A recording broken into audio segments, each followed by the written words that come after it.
திருச்சி எம்ஜிஆர் நகரைச் சேர்ந்த ரவுடி துரைசாமி புதுக்கோட்டை மாவட்டம் திருவரங்குளம் பகுதியில் உள்ள தைலக்காட்டுக்குள் என்கவுண்டர் செய்யப்பட்டு 3 நாட்கள் மட்டுமே ஆகியிருக்கும் நிலையில் அடுத்த என்கவுண்டரை செய்து அதிர்ச்சி கொடுத்திருக்கிறது தமிழ்நாடு காவல்துறை.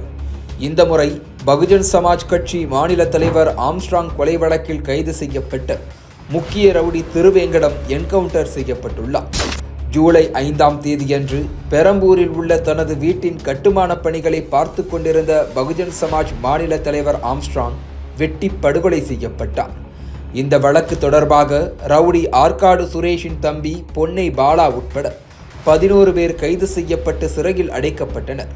கடந்த 11ஆம் தேதி அன்று இவர்கள் 11 பேரையும் 5 நாட்கள் போலீஸ் காவலில் எடுத்து விசாரிக்க எழும்பூர் நீதிமன்றம் அனுமதி வழங்கியது. இதனையடுத்து அன்றைய தினமே 11 பேரும் பூந்தமல்லி சிறையில் இருந்து சென்னை பரங்கிமலையில் அமைந்துள்ள ஆயுதப்படை வளாகத்துக்கு அழைத்து வரப்பட்டனர். அவர்களிடம் போலீசார் தனித்தனியாக நடத்திய விசாரணையில் மாதவரம் பகுதியில் ஆயுதங்களை மறைத்து வைத்திருப்பது தெரிய வந்ததாக கூறப்படுகிறது. இதனையடுத்து ஆயுதங்களை பறிமுதல் செய்வதற்காக இன்று அதிகாலை குன்றத்தூரைச் சேர்ந்த ரவுடி திருவேங்கடத்தை போலீசார் மாதவரம் பகுதிக்கு அழைத்துச் சென்றுள்ளனர். அப்போது போலீசாரை தாக்கிவிட்டு தப்பியோடிய திருவேங்கடம் வெஜிடேரியன் வில்லேஜ் என்கிற இடத்தில் தகர குட்டகைக்குள் சென்று பதுங்கியுள்ளார். காவல்துறை நடத்திய தேடுதல் வேட்டையில் திருவேங்கடம் பதுங்கியிருந்த இடம் கண்டுபிடிக்கப்பட்டுள்ளது. ஆனால் காவல்துறையினரை கண்ட திருவேங்கடம் தகர குட்டகைக்குள் ஏற்கனவே பதுக்கி வைத்திருந்த நாட்டு துப்பாக்கி மூலம் போலீசாரை சுட்டதாக கூறப்படுகிறது. இதனால் அதிர்ச்சியடைந்த போலீசார் தற்காப்புக்காக திருப்பிச் சுட்டதில் ரவுடி திருவேங்கடத்தின் வலது பக்க வயிறு மற்றும் இடது பக்க மார்பில் துப்பாக்கி குண்டுகள் பாய்ந்துள்ளன. இதில் படுகாயமடைந்த ரவுடி திருவேங்கடத்தை காவல்துறையினர் அருகிலுள்ள மருத்துவமனைக்கு அழைத்துச் சென்றுள்ளனர். ஆனால் அவர் ஏற்கனவே உயிரிழந்து விட்டதாக மருத்துவர்கள் கூறியுள்ளனர்.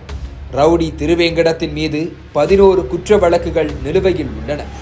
இதில் 2014 நடந்த கொலை வழக்கும் 2015 பகுஜன் சமாஜ் கட்சியின் நிர்வாகி தென்னரசுவின் கொலை வழக்கும் நிலுவையில் இருப்பது குறிப்பிடத்தக்கது.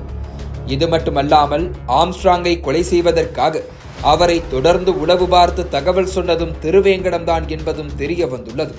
திருவேங்கடத்தின் என்கவுண்டர் மீது சந்தேகம் இருப்பதாக எதிர்க்கட்சித் தலைவர் எடப்பாடி பழனிசாமி தெரிவித்துள்ளார். ஏற்கனவே ஆம்ஸ்ட்ராங் கொலை வழக்கு தொடர்பாக சரணடைந்தவர்கள் உண்மையான குற்றவாளிகள் அல்ல என அவரது குடும்பத்தினர் கூறி வருகின்றனர்.